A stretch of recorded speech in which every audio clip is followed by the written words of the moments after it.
Guys, what's going on? I hope you guys are well. I hope you guys are staying safe. I hope everything's good at your end. So guys, there's a few heavyweight stories and news that I want to go through today. So I've just found out from Eddie Hearn that Anthony Joshua has got a rematch clause for Alexander Usyk in the contract, which is obviously I expected that. A lot of people dislike that, and I'm one of them. I feel like when you're a mandatory challenger, the perks of being a mandatory challenger is by having no rematch clause. And I think by pushing a rematch clause is you're taking away the freedom of a mandatory challenger. When Kell Brook fought Errol Spence, Errol Spence was a mandatory challenger. He beat Kell Brook, and Errol Spence was free to do what he want. With these cash cows like Canelo and what's his name, Joshua, they're starting to put rematch clauses even for mandatory challengers, which is absurd. And I actually think that could have been a reason, or that could probably been a point which probably stopped the fight, because Alexander Usyk is a very risky fight for Anthony Joshua, and they won't want to go into that fight even though he's a mandatory challenger without a rematch clause. And maybe Team Usyk were trying to press firm on that because they know the mandatory rules, and the mandatory rules you don't have a rematch clause in the contract.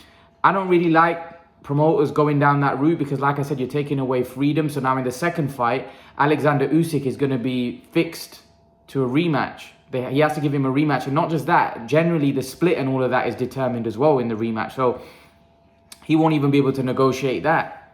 So that's fixed. Whereas if for example, Usyk won and there was no rematch clause, Usyk can go his way, fight who he wants. Or Usyk could say, you know what, to Joshua, I want 60%, or, you know. And if Joshua wants to fight, that's what he has to give up. But this way, everything's fixed and in the contract prior. So it makes it, for me, a case where the cash cows get in his way.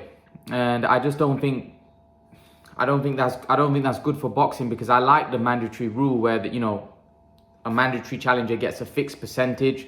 Also, there's no rematch clause generally, but I think moving forward, these big name fighters, I think they're going to be putting rematch. I think they're going to be putting rematch clauses in mandatory challenges as well. I think there's going to be rematch clauses. I think Joshua had a rematch clause for Pulev. I think he had a rematch clause for probably Ruiz as well.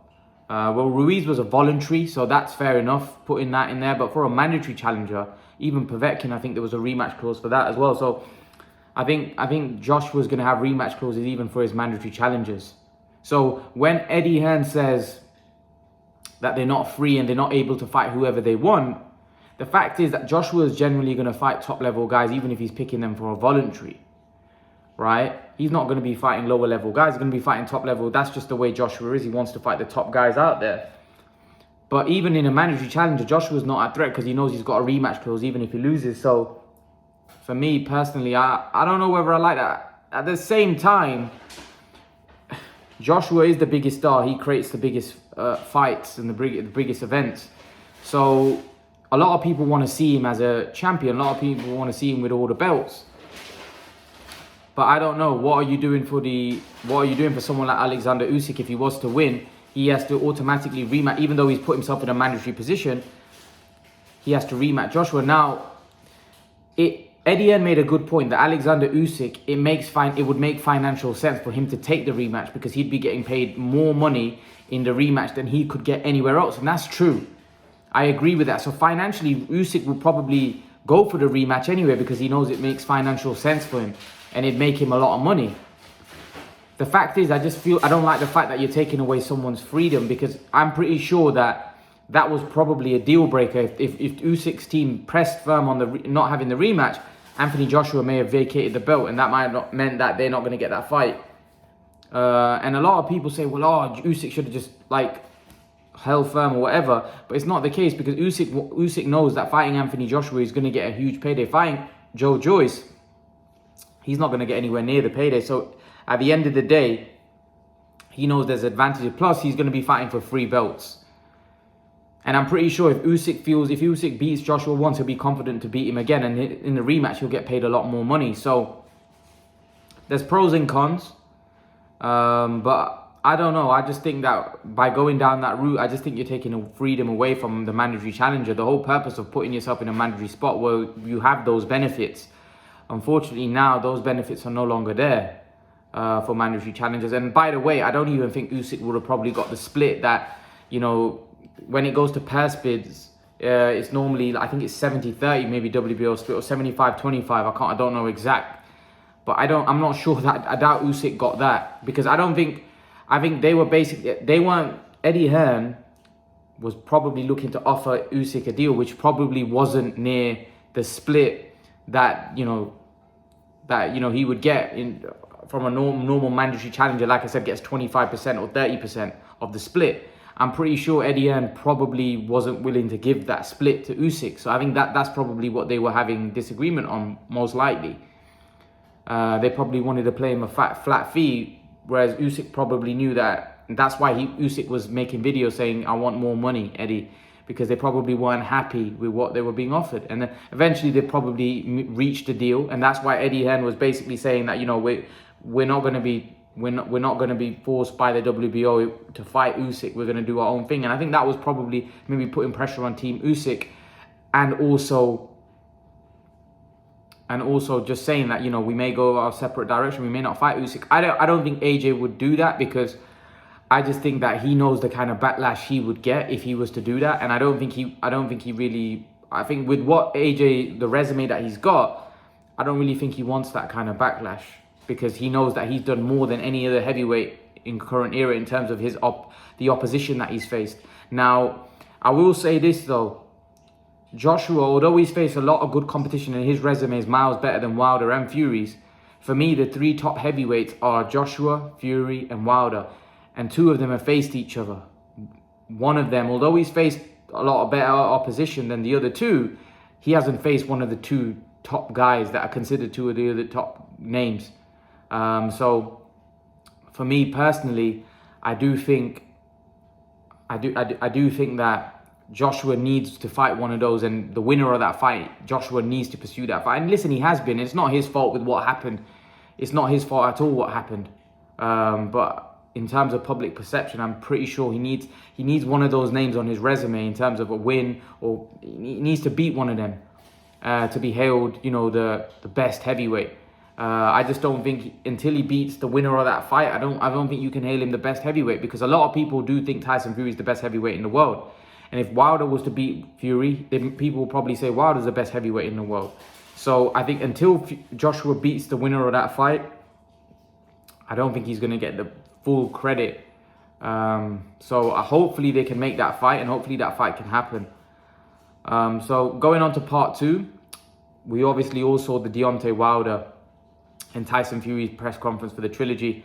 It was a bizarre press conference. You know, Wilder didn't talk. He had headphones on. He didn't say anything. He came to the podium and he said a few words, but that's it. And then he just put the headphones on and he wasn't willing to answer any questions.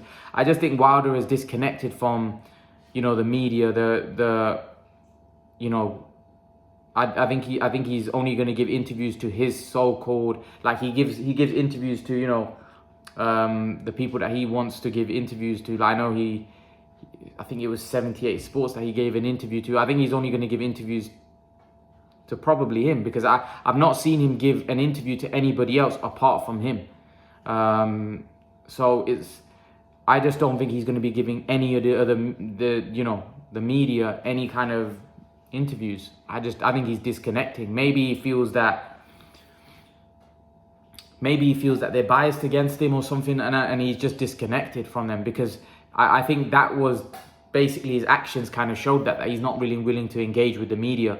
He just sat there with his headphones on and not looking to engage. So I don't think we're going to get much in terms of engagement from Deontay Wilder in these press conferences, because like I said, he's probably only going to give interviews to the people that he wants to give interviews to. I don't think he's going to engage with the media, because I just think he feels that they've not treated him right or whatever. And I think he's disconnected from them. So I don't think we're going to hear much from Deontay Wilder.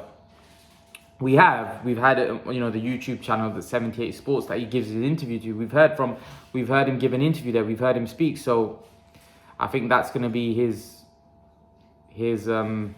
platform that he's going to be giving interviews to, maybe because he likes the guy, he likes the way the guy questions, whatever is the case.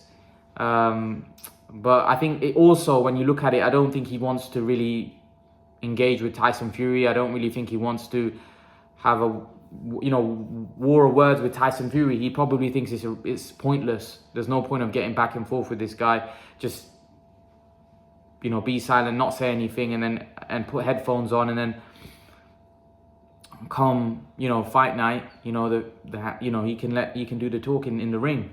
I just don't think he wants to face Tyson Fury. Now, you can look at that whatever way you want. You can say that's weakness, you can say that's thing, but if it works for Deontay Wilder to not engage, and he feels that by not communicating with Tyson Fury, it's better for him, and it's gonna lead to a better performance, then listen, he's got to do what he's got to do.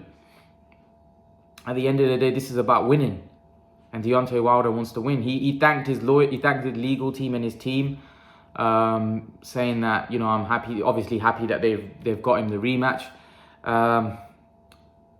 Let's see, man. Let's see. It's probably good for Wilder not to engage with Fury, because Fury. One thing I want to say is Fury had a war of words with Malik Scott, and Malik Scott did do the talking, which I expected to. Malik Scott basically said that Wilder's prepared, he's listening to him, and Tyson Fury said, well, Wilder's stubborn, he does what he wants, and basically Malik Scott said to Fury, no, he has been listening, but Fury goes, when I hit him, and as Mike Tyson said, he'll revert to type in the ring, and then Malik Scott, we'll see. And then it went back and forth, and then Fury got to his thing, and he said, oh, well, I don't believe you're a great fighter, so what are you going to teach Deontay Wilder? I found that a bit bizarre, because firstly, as a trainer, you don't have to be a great fighter to be a great trainer. And then Malik Scott came back in a good way, where he said, well, Sugar Hill's teaching you well. Was he a great fighter? Which was a great point by Malik Scott. At least Malik Scott was a contender. I don't even know whether Sugar Hill was ever a boxer. So it was kind of bizarre that Fury said that, because it kind of contradicted, because his trainer is not a great fighter either. So I don't know why he said that. And then he said that I'm not trying to disrespect Malik Scott, when he clearly did, but then he said it's my opinion that I'm not trying to disrespect you or whatever. That was funny, but I just think it's Fury trying to get in, because Fury likes to have a back and forth. Tyson Fury likes to have a back and forth and the thing is, I felt like Fury was almost frustrated that I know although he didn't look it, I think inside he wanted to engage with Wilder. But Wilder just didn't give him anything. So then that's why he went back and forth with the trainer, because the trainer was talking.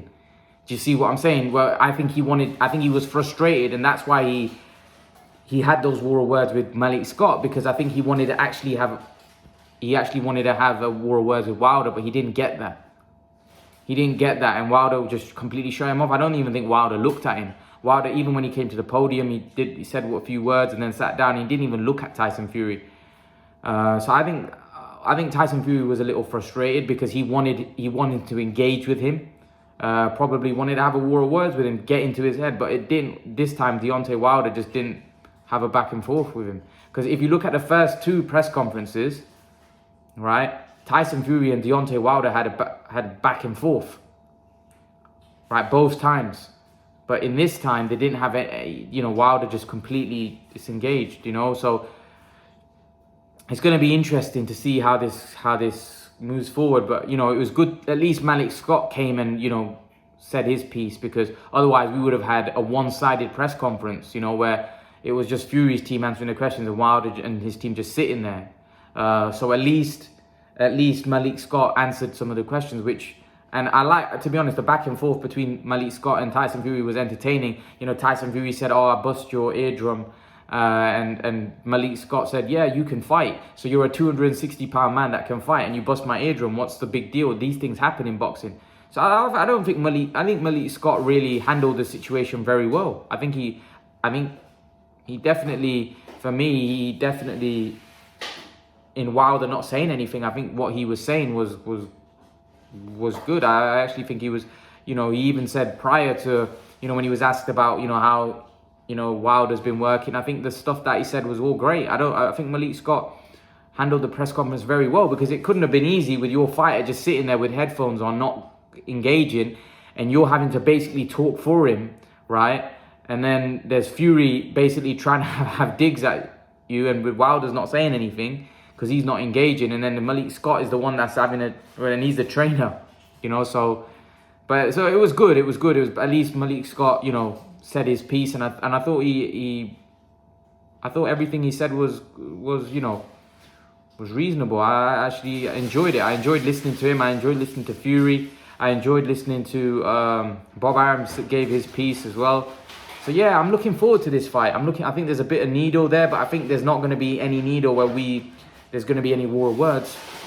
I can't see there being any war of words because I just don't think Wilder's going to engage with Fury. So I think we're going to have entertaining. I think it's going to be quite entertaining to see how this all develops, and I think the fight's going to be great as well. And I think people are writing Wilder off, and I'm not sure writing Wilder off because Wilder looks determined to me. Wilder looks motivated. Now that might not be enough to beat Fury, and he may get beaten again, but I do think Wilder's determined, motivated, and I do think you're going to see a better Deontay Wilder. I don't see this being as one-sided as the second fight.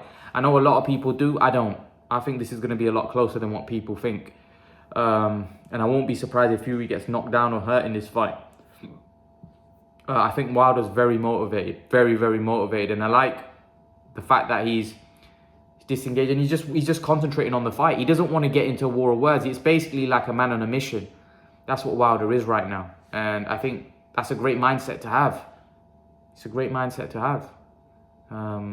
But leave your thoughts. Let me know what you think in the comment section below. And guys, remember to please like, share, and subscribe to my channel. I'll see you guys in the next video. Peace.